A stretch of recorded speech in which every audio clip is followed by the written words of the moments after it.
Kenalkan,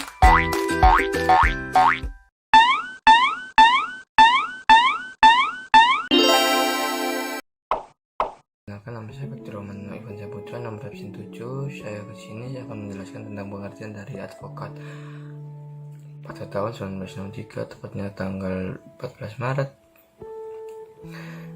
lahirnya suatu organisasi baru yang bernama Persatuan Advokat Indonesia, atau bisa disingkat PAI. Menurut pasal 1 Undang-Undang Nomor 18 tahun 2003 tentang advokat, pengertian advokat adalah orang yang berstatus memberikan jasa hukum baik di dalam maupun di luar pengadilan yang memenuhi persyaratan berdasarkan ketentuan undang-undang ini. Advokat berstatus sebagai penegak hukum bebas dan mandiri yang dijamin oleh hukum dan peraturan perundang-undangan, karena advokat mempunyai kedudukan setara dengan penegak hukum lainnya dan menegakkan hukum dan keadilan. Perkenalkan, nama saya Dinda Fernanda Arianti Dwi Prakawati. Absen 11, saya akan presentasikan tugas-tugas advokat. Yang pertama, advokat melakukan pembelaan terhadap klien, tidak boleh pilih-pilih, contohnya kelas atas saja. Kemudian mewawancarai dan kemudian memberi nasihat hukum secara ahli kepada pencari keadilan. Setelah itu mencari dan mengumpulkan bukti-bukti dengan bertanya kepada saksi atas permasalahan atau sengketa. Dan yang terakhir, memegang teguh dan menjalankan amanah yang diberi oleh pencari keadilan dengan penuh rasa tanggung jawab dan profesional. Nama saya Marisha Rahma Prilia dari kelas 12 IPA 4 nomor absen 15. Di sini saya akan membahas tentang fungsi advokat dari segi perlindungan hukum. Yang pertama yaitu sebagai pembela yang mendampingi tersangka atau terdakwa dalam memperoleh putusan yang adil. Yang kedua yaitu membantu hakim dalam mencari kebenaran dari perkara tersebut dan melakukan pembelaan kepada klien secara adil di peradilan. Yang ketiga yaitu sebagai penasehat hukum untuk memastikan bahwa hak-hak dari seseorang tersangka, terdakwa, dan terpidana tidak dilanggar. Nama saya Maulia Fitri, nomor absen 16. Di sini saya akan membahas tentang hak advokat.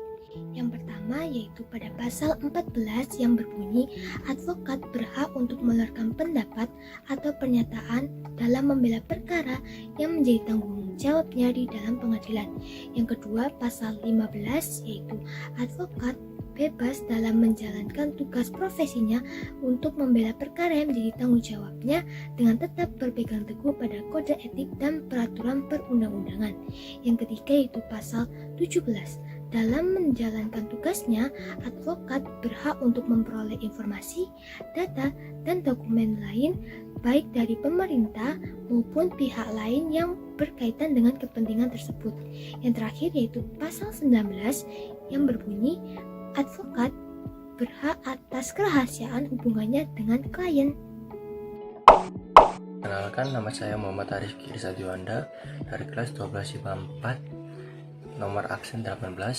Di kesempatan kali ini saya akan menjabarkan tentang kewajiban advokat. Yang pertama, advokat wajib merahasiakan segala informasi yang didapatkan maupun diperoleh dari kliennya. Yang kedua, advokat dilarang membedakan klien berdasarkan ras, suku, agama, maupun latar belakang klien tersebut. Yang ketiga, advokat dilarang memiliki jabatan yang bertentangan dengan profesi maupun martabat advokat tersebut. Yang keempat, advokat juga dilarang memiliki jabatan yang mengharuskan pengabdian sedemikian rupa yang dapat merugikan profesi advokat tersebut. Yang kelima, advokat yang menjadi pejabat negara tidak melaksanakan tugas advokat tersebut. Nama saya Sandiwardana, nomor absen 31. Di sini saya akan membahas tentang syarat-syarat menjadi advokat berdasarkan pasal 3 Undang-Undang Nomor 18 Tahun 2003. Yang pertama adalah WNI atau warga negara Republik Indonesia. Yang kedua adalah bertempat tinggal di Indonesia. Yang ketiga adalah tidak berstatus sebagai pejabat negara. Yang keempat adalah berusia sekurang-kurangnya 25 tahun. Yang kelima adalah berijazah sarjana hukum. Yang keenam adalah lulus tes ujian yang diadakan oleh organisasi advokat. Yang ketujuh adalah magang sekurang-kurangnya 2 tahun pada kantor advokat. Yang kedelapan adalah tidak pernah dipenjara atau dipidana. Yang kesembilan adalah bersikap baik, jujur, adil, bertanggung jawab, dan memiliki integritas yang tinggi. Nama saya Tiara Rizky Agustin, nomor absen 33. Di sini saya akan memberikan beberapa contoh kasus atau perkara hukum yang dapat ditangani oleh advokat. Yang pertama ada kasus pidana umum, yang kedua ada kasus pidana khusus, yang ketiga ada perkara perdata umum, yang keempat ada kasus perkawinan atau perceraian, yang kelima ada hukum keluarga dan warisan dan lain sebagainya. Nah, di sini saya akan memberikan contoh perkara kasus yang dialami oleh Edi Sindoro.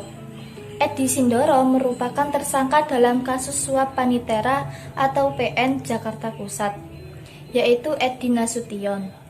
Ia diduga terkait penyuapan dalam pengurusan sejumlah perkara perusahaan di bawah Lipo Group yang ditangani PN Jakarta Pusat. Kasus tersebut bergulir pada 2016. Edi sendiri juga ditetapkan sebagai tersangka di bulan Desember 2016. Pengacara Lukas mengajukan pra-peradilan terkait kasus yang menghalangi penyidikan perkara korupsi Edi Sindoro. Sekian dari kelompok kami. Mohon maaf apabila ada salah kata. Terima kasih.